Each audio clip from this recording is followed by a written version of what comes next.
I always borrow to invest. One of my favorite books that just came out with is called Fake. Fake money, fake teachers, fake assets. I use debt to invest. But to be able to do that, to go to here, to get rich, to do that, you've really got to have a lot of financial education.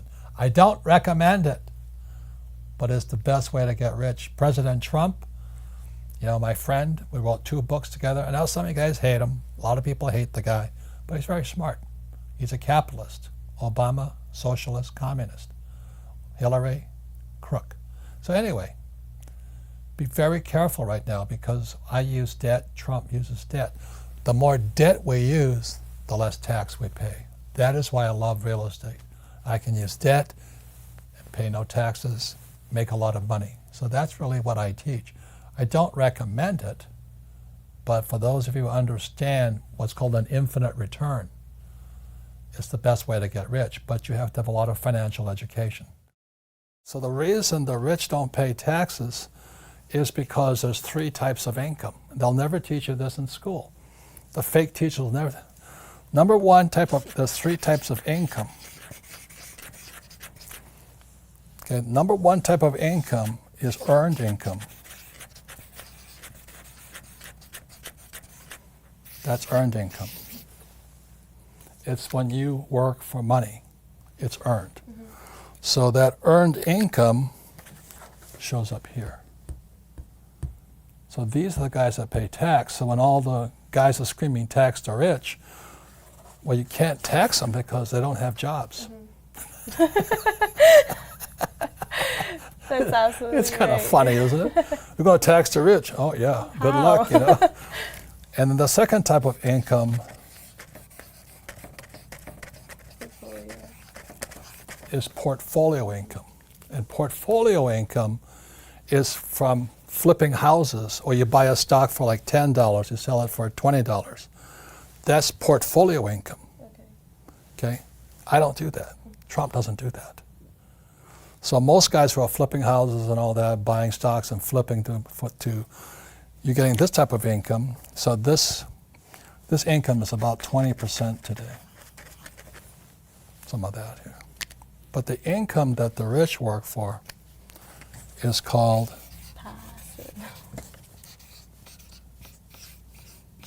passive income. Passive income is also known as cash flow. That's the name of our game, cash flow.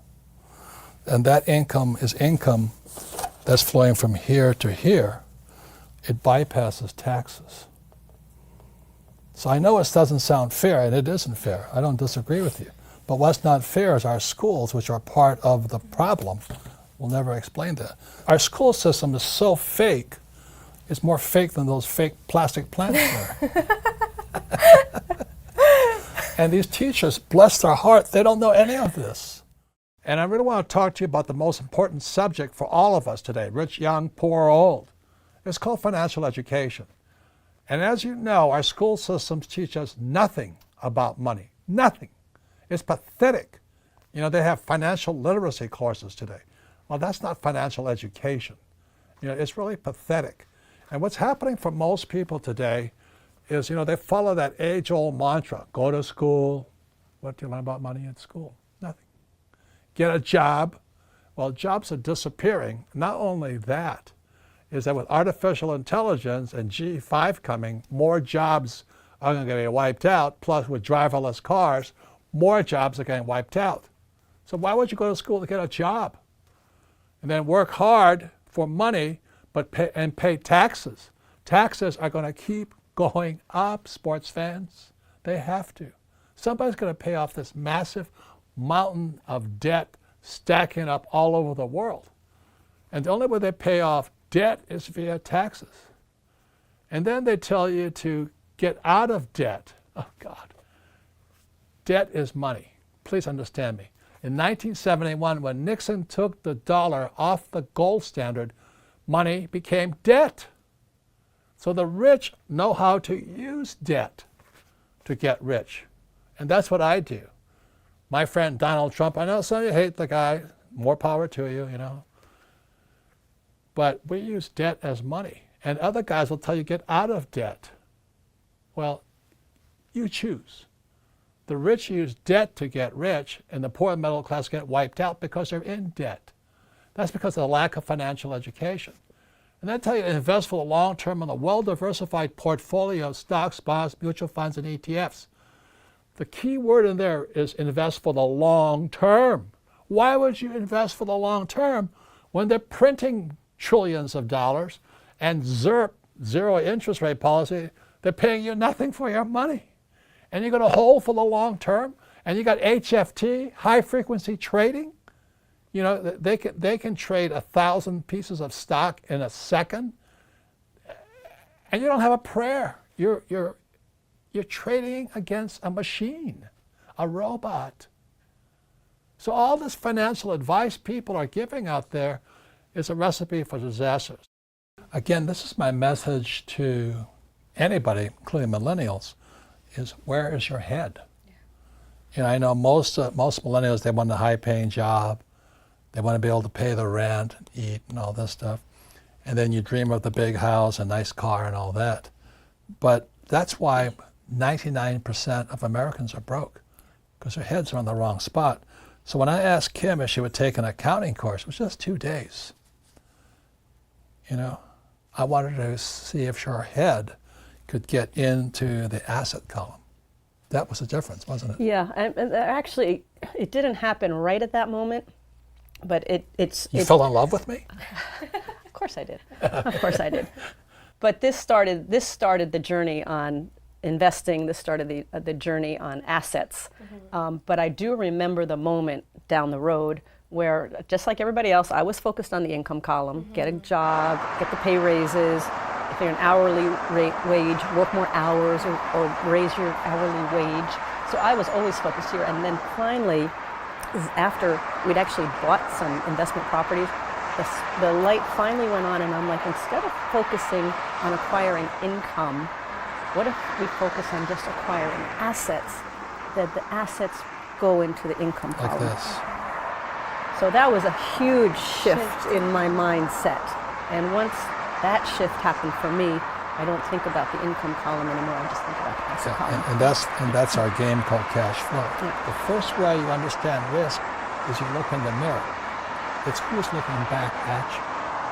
You're the risk, not the investment. For example, I invest in a lot of real estate. You say, oh, real estate is so risky, I think I'll buy ETF. So you play it safe, but you'll learn more by investing in real estate. Right? Because you'll make more mistakes. Yeah. So that's the difference there. So it's not real estate that's risky, it's you're risky. Yeah. And sometimes it's ironic because I think about it like, so blindly turning your money away to someone you barely know isn't risky. Or let's say, I don't know, maybe just depending on this job where your employer can fire you any day isn't risky either. You know, it makes you think a little, what truly is risky for you? Yeah. How do you define it? And you look at all the pensions of the school teachers, firefighters, and all the guys with 401ks. They're all bankrupt because Wall Street stole their money from them. You know? And the Federal Reserve Bank, they're run by PhDs, like my poor dad. And PhD stands for poor, helpless, and desperate. The Fed has not been right in years. Everybody worships the Federal Reserve Bank. The other day, somebody says, what do you think about artificial intelligence? I said, oh, are you talking about the Federal Reserve Bank? You know, they're a criminal operation. They're the guys stealing from our pension systems. It's horrible what's going on because we have all these PhDs, poor, helpless, and desperate people who are risk averse. It's funny, isn't it? It's really funny. But let me tell you what risk is. So, Yeah. Okay, perfect. So when you go to your banker does not ask you for your report card. So here's the cash flow game, and this is called a financial statement. What makes the cash flow game different from Monopoly, which how my rich dad taught me via Monopoly, is my rich dad also taught me about financial statements. So cash flow is the only game with a financial statement.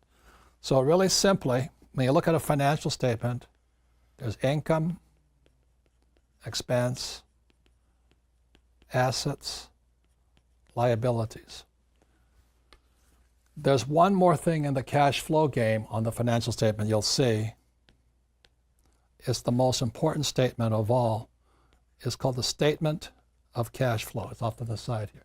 So if you're going to be an entrepreneur or a capitalist, you have to have one of these. If you're going to be rich, you have to have one of these. But 99% of all high school students leaving school and college have no idea what this is. You have FICO scores, you know, but you don't know what this is. No. So when a banker asks you for your financial statement, they want to see how smart you are here. So let me tell you why school makes students poor. So really simply, it's this. Let's say I have a master's in arts, Master of Arts degree, right? Yeah. Or a Bachelor of Arts degree. Yeah. Do I learn anything about income? No.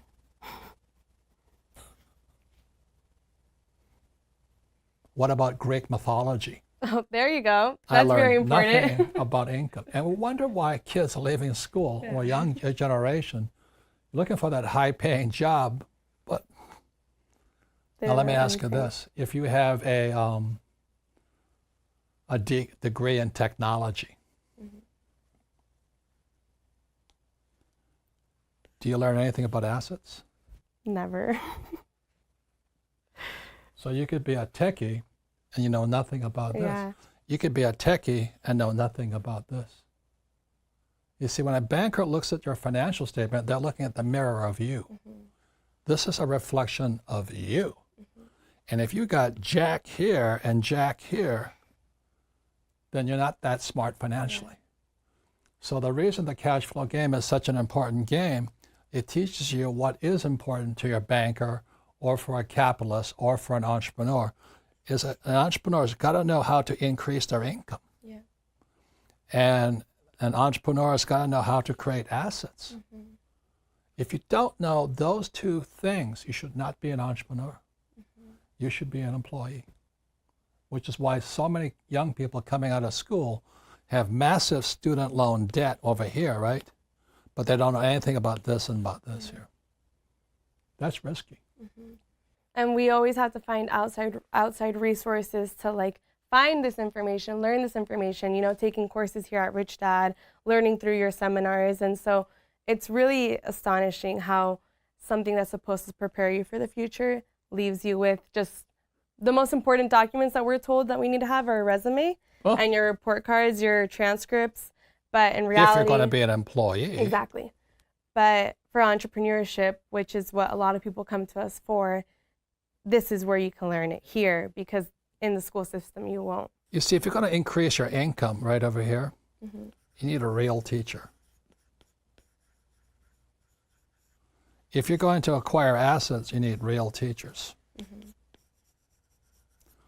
What is high risk is asking people who are fake teachers, like my calculus teacher and my accounting, you love accounting teachers, don't you? No, I hate them.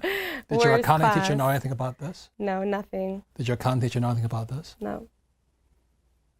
That's risky. So that's why I wrote the book Fake Money, Fake Teachers, Fake Assets. And what Wall Street is telling you to do was just give your money to them. Yeah. That's risky. So the reason I say only lazy people use their own money is because it takes much more intelligence to raise capital. And so I've never been able, ever since my rich dad, since a little boy, my rich dad forbade me from ever saying, I can't afford it. He says, figure out how you can afford it. How can you do something? Figure out how you can do something. So over my lifetime, most of the projects I've started, I've never had any money. I like not having money because it forces me to think. I get creative. I have to educate myself. I have to talk to rich guys. Hey, how'd you do this? How'd you do that? How'd you do that? And what has happened to me, and I just turned 72, I've never needed money. Because if I need money, I figure out how to raise it.